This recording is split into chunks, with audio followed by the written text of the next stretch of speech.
우리 한번 서로 환한 얼굴로 이렇게 인사하면 좋겠습니다. 살아계신 하나님을 인격적으로 깊이 만납시다. 살아계신 하나님을 인격적으로 깊이 만납시다. 한 번 더 이렇게 인사하면 좋겠습니다. 살아계신 하나님을 인격적으로 깊이 만나기 위해 성경을 읽읍시다. 살아계신 하나님을 인격적으로 깊이 만나기 위해 성경을 읽읍시다.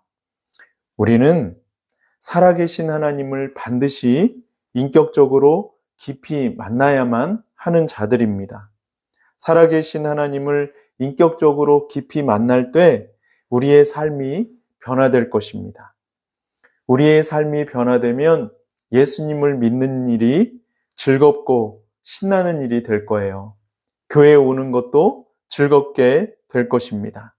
그렇게 되기를 예수님의 이름으로 축복합니다. 우리가 살아가고 있는 이 시대는 포스트 모더니즘 시대입니다. 포스트 모더니즘 시대의 특징은 모든 것을 다 상대화해 버리는 것입니다. 그래서 절대 진리가 없어지고 서로 자기가 옳다고 주장합니다. 오늘 우리가 사는 현실을 봐도 그렇습니다. 야당은 야당이 옳다고 하고 여당이 다 틀렸다고 하며 여당도 그렇습니다. 서로 자기가 옳다고 주장을 합니다.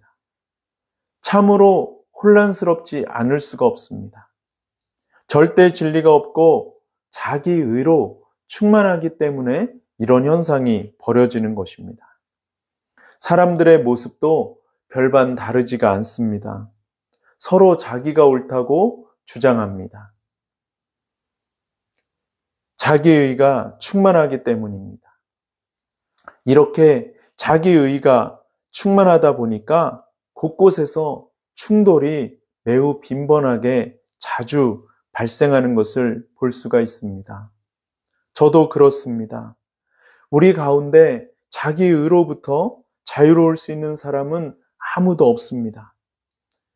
우리는 이 문제를 어떻게 해결할 수 있을까요? 오늘 본문에 그 해답이 나와 있습니다. 오늘 본문은 사도행전 전체에서 그리고 신약성경 전체에서 대단히 중요한 본문입니다. 신약성경 가운데 13권을 쓴 사울의 회심을 다루고 있는 말씀이기 때문이기도 하지만 의의 문제를 다루고 있는 본문이기 때문에 그렇습니다. 사울은 자기의로 충만했던 사람이었습니다. 오늘 본문 말씀 1절을 보십시오. 1절 말씀 가운데 위협과 살기가 등등하여 라고 하는 이 표현을 주목해 보시기 바랍니다. 무엇인가 느껴지는 것이 있지 않습니까? 이 사울은 자기의가 충만했던 사람이었습니다. 사울의 자기의에 대해서 오늘 같이 한번 살펴보려고 하는데, 그러려면 먼저 이 사울이 어떤 사람이었는지를 알 필요가 있습니다. 사울은 독실한 유대인 부모에게서 태어난 로마 시민권자였습니다. 사울은 행정과 상업의 중심 도시였으며 대학이 위치하고 있었던 길리기아 다소 지방에서 유년 시절을 보냈고 청장년이 되어서는 예루살렘에서 삶을 보냈습니다. 사울은 어려서부터 매우 총명했으며 그래서 헬라 문화에 대한 관심이 많았습니다. 그가 사도행전 17장 28절에서 아라우스 시인이 한 말을 언급하고 고린도전서 15장 33절에서 메난드로스의 격언을 언급하며 디도서 1장 12절 말씀에서 에피메리데스라는 시인이 한 말을 언급하는 것을 보면 그가 헬라 문화에 매우 관심이 많았다는 것을 알 수가 있습니다. 그러나 유대교의 영향을 깊이 받은 이 사울은 헬라적이고 이방적인 문화는 그렇게 좋아하지 않았습니다. 그가 이렇게 된 데에는 유대교 신자였던 부모님의 영향이 컸습니다. 독실한 유대교 신자였던 사울의 부모님은 사울을 잘 교육해서 유대교의 율법 교사가 되도록 하려고 했습니다. 그래서 어렸을 때부터 사울을 유대교의 회당에서 토라에 대한 교육을 받도록 했으며 유대교의 전통을 섭렵하도록 했습니다. 그가 읽었던 구약 성경은 아마 헬라어로 된 70인경이었을 가능성이 높습니다. 그렇게 유대교에 대한 기초 소양을 쌓은 사울은 이제 청장년기가 되어서 예루살렘으로 가서 가말리엘의 문화에 들어가 그의 제자가 되었습니다. 가말리엘은 유대인들로부터 많은 지지를 받았던 스승 힐렐의 손자였습니다. 힐렐은 그의 라이벌이었던 삼마이보다 훨씬 더 진보적이고 개방적인 사람이었습니다. 그래서 힐렐은 이방인들을 환영하고 적극적으로 이방인들을 전도했습니다. 사울은 힐렐의 제자이자 손자였던 이 가말리엘로부터 이러한 사상들을 전수받았습니다. 따라서 야심가였던 이 사울은 로마 제국에 있는 이방인들에게로 가서 그들을 유대교로 개종시키고자 하는 큰 꿈을 품었을 것입니다. 사울은 바리새인이었습니다. 바리새인들은 여러 부류가 있었는데 그는 예수님으로부터 책망을 받은 위선적인 바리새인이 아니라 니고데모와 가말리엘과 같이 정직하고 진리를 사랑하며 진리를 추구하는 부류의 비교적 경건한 바리새인이었습니다. 그래서 그는 항상 자기 의에 대한 자부심이 대단했습니다. 빌립보서 3장 6절 말씀을 보면 사울이 자신을 율법의 의로는 흠이 없는 자라고 자기 스스로 자평하는 것을 볼 수가 있습니다. 스스로 율법으로는 흠이 없는 자라고 자부할 정도였으니 이 사울이 얼마나 자기의로 충만했는지 잘 알 수가 있습니다. 이렇게 자기의로 충만했던 사울은 위협과 살기가 등등하여 예루살렘에서 예수를 믿는 사람들을 남녀들을 가리지 않고 누구든지 결박하여 잡아다가 감옥에 가두었습니다. 그리고 오늘 본문 1절과 2절 말씀에 나와 있는 것처럼 이제는 다메섹에까지 가서 사람들을 잡아다가 감옥에 가두려고 공문을 신청하는 것을 볼 수 있습니다. 그는 이렇게 하는 것이 옳은 일이라고 생각을 했습니다.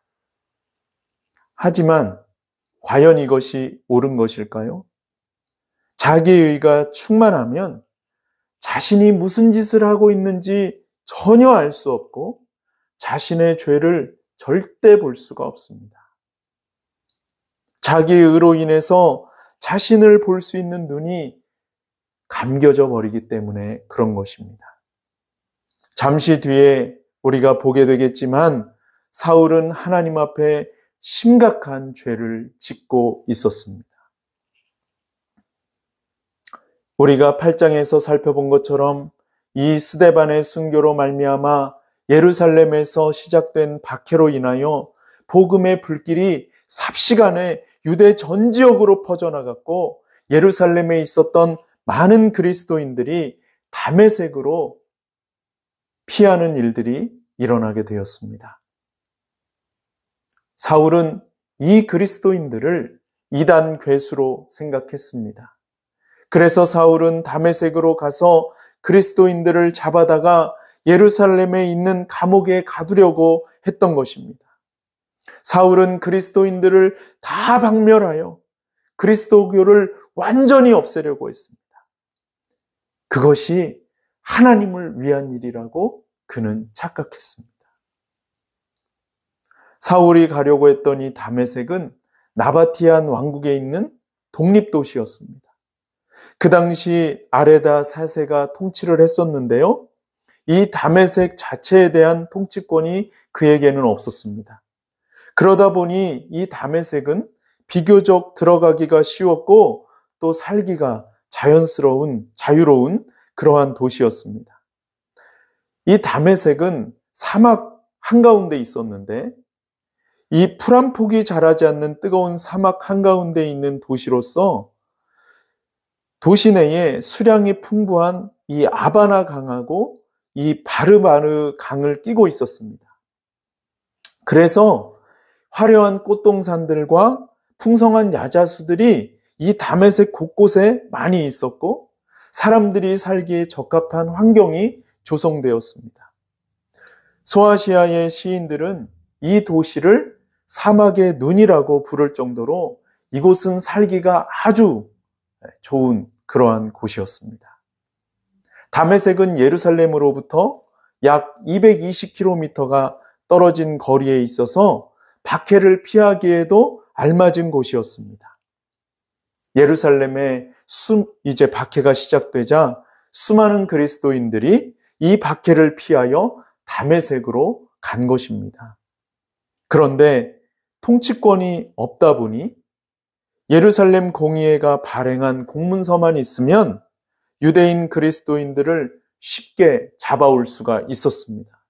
이것을 알았던 사울은 유대인 그리스도인들을 모조리 잡아오고자 예루살렘 공의회로부터 공문을 발부받아서 다메섹으로 가고자 했던 것입니다. 그렇게 공문을 발부받아 이제 다메섹을 향하여 가고 있었던 이 사울이 다메섹에 거의 도착했을 때 매우 경이로운 일을 경험하게 되었습니다. 우리 다 함께 3절 말씀을 읽어보겠습니다. 시작. 사울이 길을 가다가 다메섹에 가까이 이르더니 호련히 하늘로부터 빛이 그를 둘러 비추는지라. 아멘. 호련히 하늘로부터 빛이 그를 둘러 비추는지라. 갑자기 하늘로부터 빛이 사울을 둘러 비추었는데 이 빛은 햇빛보다도 훨씬 더 밝은 빛이었습니다. 하늘로부터 비친 이 빛은 구약 성경에서 종종 하나님의 임재를 상징하는 쉐키나라고 하는 강한 빛이었습니다.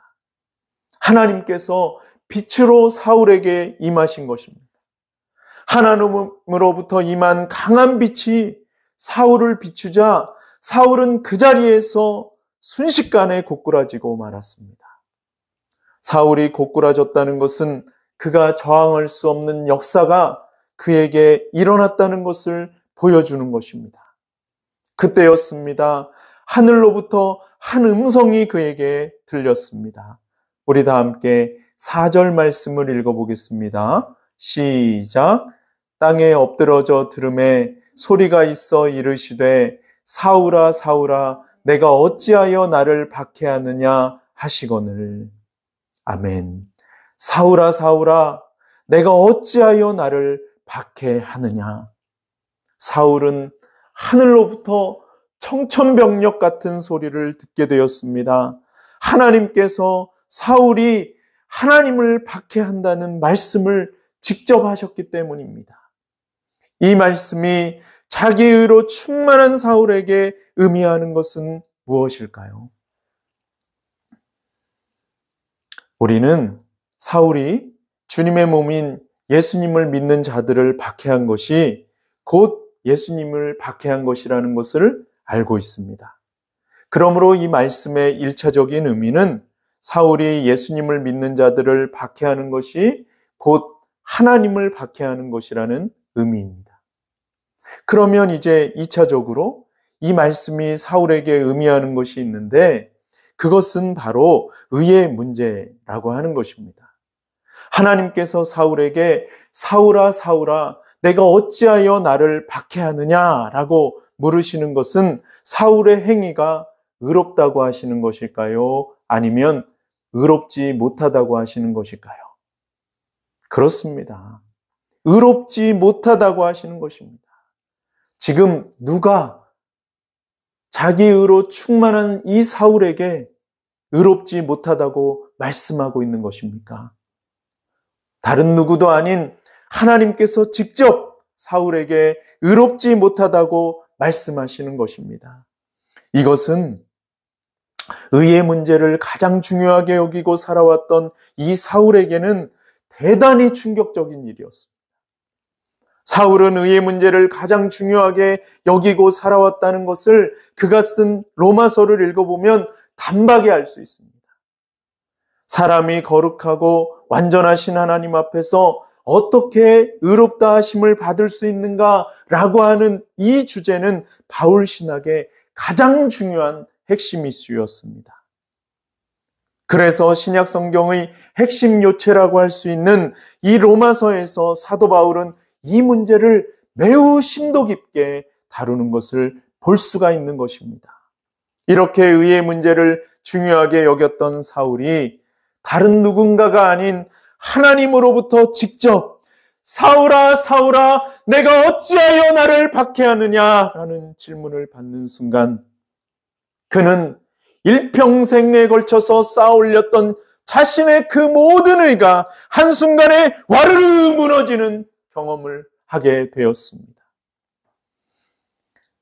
그는 굉장한 충격을 받았습니다. 그래서 9절 말씀에 나와 있는 것처럼 이 사울이 3일 동안 십금을 전폐한 것입니다. 이것은 그가 갈라디아서 1장 11절 말씀에서 고백하는 것처럼 계시 사건이었습니다. 의라는 문제를 놓고 평생을 씨름하며 의를 찾았던 그가 하나님께서 직접 계시하여 주심으로 말미암아 하나님의 의를 드디어 발견하게 되는 경이로운 사건이었습니다. 자기 의는 예수 그리스도로 말미암는 의와는 완전히 배치되는 것입니다. 자기 의는 불완전한 인간이 예수 그리스도를 믿지 아니하고 자기의 행위에 구원의 토대를 두고 있기 때문에 절대로 구원을 받을 수 없는 불완전한 의입니다. 따라서 자기 의는 사실 의라고 부를 수도 없는 것입니다. 하나님은 이런 자기 의로 가득 찬 사울을 죄에서 구원하시고자 친히 찾아오신 것입니다. 이 세상에 있는 모든 만남 가운데 인간이 살아계신 하나님을 만나는 것보다 더 경이로운 만남은 없습니다. 절대 의로우신 하나님과 절대 불의한 인간의 만남이기 때문에 그렇습니다. 절대 거룩하신 하나님과 절대 죄인이 만난다고 하는 이것은 하나님께서 엄청난 희생을 하시지 않으시면 결코 성사될 수 없는 것입니다. 충격을 받은 사울은 겸손하게 자신이 들은 음성의 주인을 부릅니다. 우리 다 함께 5절 말씀을 읽어보겠습니다. 시작. 대답하되 주여 누구시니까? 이르시되 나는 내가 박해하는 예수라. 주여 누구시니까? 자기 의가 깨뜨려진 이 사울은 하나님을 주님으로 부르며 겸손하게 물었습니다. 자기 의가 깨뜨려질 때 교만도 깨뜨려졌습니다. 교만한 사람은 하나님을 이용해 먹을지언정 절대로 하나님을 자신의 주인으로 고백하지 않습니다. 하나님을 자신의 주인이라고 고백할 수 있을지언정 절대로 자신의 삶의 주인을 하나님으로 모시고 살아가지 않습니다. 그러나 자기 의가 깨뜨려진 이 사울은 하나님을 주님으로 고백하고 있습니다. 주여 누구시니까? 라고 묻는 이 사울에게 하나님께서 이렇게 대답하십니다. 나는 내가 박해하는 예수라. 이 말씀은 하나님이 예수님이라는 것입니다. 사울은 자신의 기억을 더듬었습니다. 그리고 생각했습니다. 그리고 깨닫게 되었습니다. 약 7년 전에 십자가에 못 박혀 죽은 그 나사렛 예수가 하나님이셨다는 것을 말입니다. 그는 다시 한번 강한 충격을 받았습니다. 그가 지금까지 쌓아왔던 그 진리 체계가 한순간에 송두집째 전복되는 것이었기 때문입니다. 사울은 충격을 받았고 할 말을 잃었습니다. 더 이상 할 말이 없었습니다. 아니, 거룩하신 하나님 앞에 아무런 말도 할 수가 없었습니다. 나는 내가 박해하는 예수라 라고 하는 이 말씀에는 예수님이 부활하셔서 승천하셨다는 것과 함께 십자가에 못 박히신 이 예수님이 하나님의 의라는 의미가 있습니다. 예수님이 부활하셔서 승천하셨다는 것과 함께 십자가에 못 박히신 이 예수님이 하나님의 의라는 의미를 한번 설명을 해볼 테니까 한번 잘 들어보십시오. 예수님이 죽음을 이기시고 부활하셔서 승천하셨기 때문에 사울에게 말씀하실 수 있는 것입니다. 그렇죠? 그렇습니다. 그리고 예수님이 죽음을 이기시고 부활하셨다는 것은 십자가에 못 박혀 죽으신 이 예수님이 하나님이시라는 것입니다. 이것은 대단히 중요한 의미가 있는데 그것은 바로 십자가에 못 박혀 죽으신 이 예수님이 하나님이시라는 것은 십자가에 못 박히신 나사렛 예수가 하나님의 의라는 것입니다.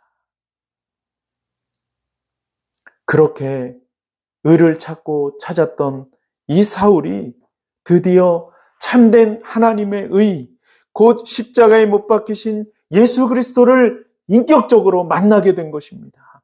그래서 사울은 회심 이후에 십자가에 못 박히신 예수 그리스도와 예수 그리스도께서 십자가에서 이루신 이 의를 굳게 붙잡고 은혜 교리를 그토록 강조하고 또 강조했던 것입니다.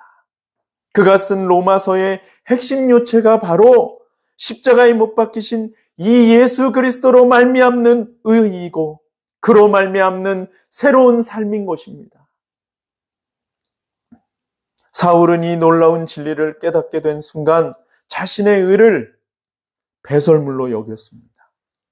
배설물이 뭔지 아시죠? 예, 그렇게 여긴 거예요. 그리고 오직 예수 그리스도 한 분만을 믿음으로 말미암아 죄에서 구원을 받게 된다는 이 진리를 그의 전생애를 통해서 그는 굳게 붙잡았습니다. 그래서 그는 성경 곳곳에서 그렇게 은혜를 강조하고 또다시 강조하고 또다시 강조하는 것입니다. 여러분은 지금 이 진리를 굳게 붙잡고 계십니까? 저는 이 진리를 굳게 붙잡고 있습니다. 그런데 최근에 이 진리를 굳게 붙잡는 것이 저의 의가 되어버렸다는 것을 알게 되었습니다. 사실 제가 예수 그리스도를 나의 구원자와 주인으로 영접하게 된 것은 성령 하나님께서 예수 그리스도께서 십자가에 못 박히신 그 사건에 대한 말씀을 들을 때에 죄가 없으신 예수님께서 나의 죄 때문에 십자가에 못 박혀 죽으신 것을 깨닫게 해주셨으므로 그때에야 비로소 성령 하나님의 역사하심 가운데 예수님을 나의 구원자와 주인으로 영접하게 된 것인데 마치 시간이 점점 지나면서 마치 내가 예수 그리스도를 나의 주인이요 구원자로 모신 것처럼 착각을 하고 자기 의에 빠져서 살아가고 있는 저의 모습을 최근에서야 저는 깊이 인식하게 되었습니다. 자기의 의로 충만했던 저는 많은 죄를 지었더라고요.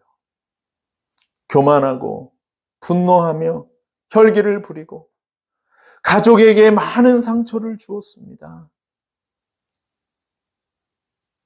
저는 저의 의를 깊이 회개하는 시간을 갖고 있습니다.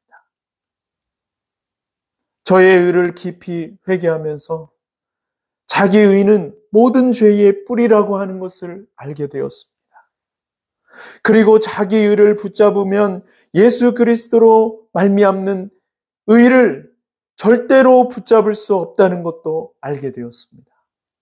두 의가 서로 계속해서 충돌하기 때문에 그렇습니다. 자기의 의는 예수 그리스도로 말미암는 의를 붙잡는데 전혀 도움이 되지 않을 뿐만 아니라 장애물이라는 것을 저는 깨닫게 되었습니다. 저는 지금 저의 의를 깊이 회개하는 시간을 갖고 있습니다. 여러분은 어떠십니까? 여러분에게는 자기의 의가 없습니까? 이제 그만 자기의 의를 내려놓지 않으시겠습니까? 사울은 그가 가지고 있었던 율법 중심의 진리체계를 버리고 예수 그리스도 중심의 완전히 새로운 진리체계를 받아들이게 되었습니다. 그래서 어떤 사람들은 사울이 회심한 이것을 개종한 것으로 이해하기도 하는데 사울은 개종한 것이 아니라 회심한 것입니다. 사울은 율법이 불완전한 인간의 행위로 완성되는 것이 아니라 완전하신 예수 그리스도께서 십자가에서 우리를 대신하여 치르신 이 놀라운 행위로 완성되었다는 것을 깨닫고 깊이 회심하게 되었습니다. 구원의 진리를 올바르게 깨닫고 회심하게 된 이 사울에게 부활하신 예수 그리스도께서 사명을 주셨습니다. 우리 다 함께 6절 말씀을 읽어보겠습니다. 시작. 너는 일어나 시내로 들어가라. 내가 행할 것을 내게 이를 자가 있느니라 하시니. 아멘. 내가 행할 것을 내게 이를 자가 있느니라. 하나님께서 우리를 죄에서 구원해 주시는 것은 구원 그 자체의 목적도 있지만 사명을 주시기 위함도 목적입니다. 그리고 이 사명이 어떤 의미에서는 구원보다도 훨씬 더 중요합니다. 사명을 망각하면 구원을 남용하고 오용하기 때문에 그렇습니다. 이 사명에 대해서는 우리가 다음 주에 보다 더 자세하게 다루도록 할 것입니다. 하나님으로부터 계시를 받은 이 사울은 눈이 멀었습니다. 그리고 사흘 동안 식물을 전폐하고 회개에 전념하는 것을 볼 수 있습니다. 우리 다 함께 8절과 9절의 말씀을 읽어보도록 하겠습니다. 시작. 사울이 땅에서 일어나 눈은 떴으나 아무것도 보지 못하고 사람의 손에 끌려 다메섹으로 들어가서 사흘 동안 보지 못하고 먹지도 마시지도 아니하니라. 아멘. 하나님은 사울의 눈을 잠시 동안 보지 못하도록 하셨습니다. 왜 하나님은 사울의 눈을 잠시 동안 보지 못하게 하신 것일까요? 하나님께서 사울의 눈을 잠시 동안 보지 못하도록 하신 것은 아무것도 볼 수 없게 된 이 사울이 자신의 내면을 깊숙이 들여다보도록 하시기 위한 조치였습니다. 육신적으로는 아무것도 볼 수 없는 맹인의 상태가 되었지만 하나님으로 인해서 영안이 열린 이 사울은 비로소 자신의 내면을 깊숙이 들여다볼 수 있게 되었습니다. 사울이 3일간 금식했다는 것은 회개했다는 것을 의미합니다. 사울은 고린도전서 15장 9절에서 자신이 하나님의 교회를 박해한 죄를 시인하는 것을 볼 수 있습니다. 여기에서 우리는 사울이 예수 그리스도의 몸된 교회를 박해한 것을 깊이 회개했다는 것을 알 수가 있습니다. 또한 그는 자신 속에 거하고 있는 죄의 실체를 이 3일 동안 아무것도 보지 못하는 상태에서 자신의 영안으로 깊이 자세히 들여다보게 되었습니다. 사울이 로마서 7장에서 고백하고 있는 것처럼 그는 그가 원하는 선은 행하지 아니하고 원하지 않는 악을 행하는 죄가 그의 육체 안에 있다는 것을 깊이 알게 되었습니다. 사울은 자신의 내면에 있는 이 죄의 실체를 깊이 들여다보게 되었고 이 죄의 실체를 깊이 회개하는 시간을 가졌습니다. 마지막으로 그는 3일 동안 자신의 잘못된 신학체계를 완전히 새롭게 교정받는 시간을 가졌습니다. 사울의 회개는 결코 이 한 번의 회개로 끝나지 않았습니다.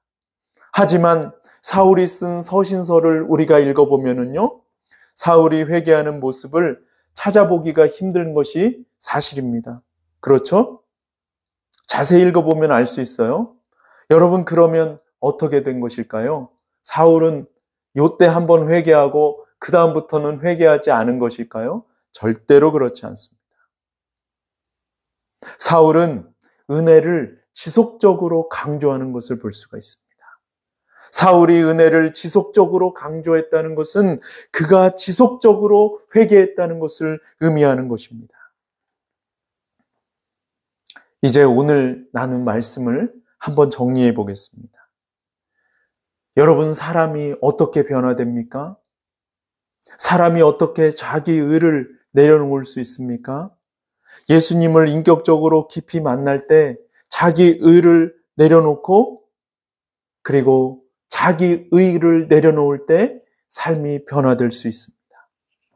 그런데 우리는 우리의 의를 우리 스스로 내려놓을 수가 없어요. 이것이 문제입니다.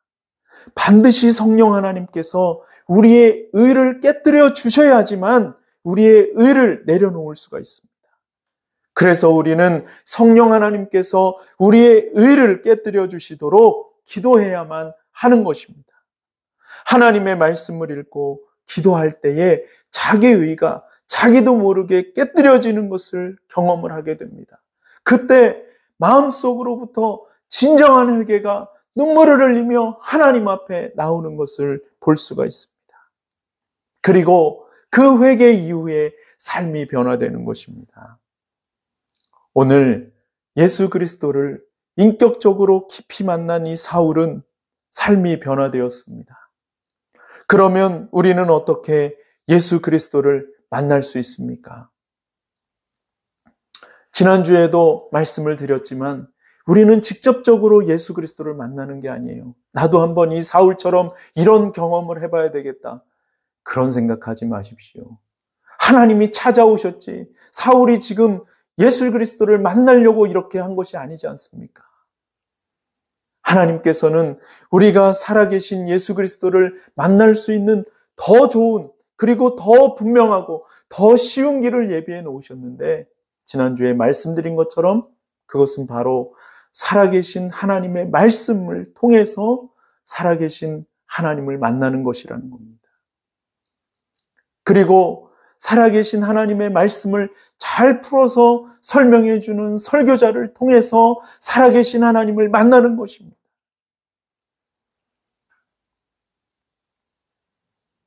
여러분, 그러므로 이제 이 말씀이 얼마나 중요한지 잘 아시겠지요? 여러분, 절대로 성경을 집에 가셔서 덮어가지고 그냥 책꽂이에 딱 꽂아놓거나 책상 위에 올려놓지 마세요. 그리고는 다음 주에 교회 올 때 먼지 털고 탁 쳐가지고 성경책 다시 끼고 오지 마세요. 여러분, 교회 온다고 삶이 바뀌지 않아요. 여러분, 집으로 돌아가셔서 이 말씀을 읽으십시오. 그리고 살아계신 하나님 앞에 기도하십시오. 삶의 변화는 그냥 저절로 되는 것이 아니라 성경 말씀을 통해 예수 그리스도와의 경이로운 만남을 경험하고 깊은 회개를 통해 삶을 깊이 성찰할 때만이 이루어지는 것입니다. 우리 모두에게 이 놀라운 은혜가 우리가 이 땅 가운데서 살아가는 동안에 지속적으로 임하게 되기를 원합니다. 우리 다 함께 9절 말씀을 한 번 더 읽고 말씀을 마치겠습니다. 시작. 사흘 동안 보지 못하고 먹지도 마시지도 아니하니라. 아멘. 사흘 동안 보지 못하고 먹지도 마시지도 아니하니라. 이 놀라운 은혜가 오늘 여러분의 삶의 자리 가운데 일어나기를 예수님의 이름으로 축복합니다. 우리 다 함께 기도드리겠습니다.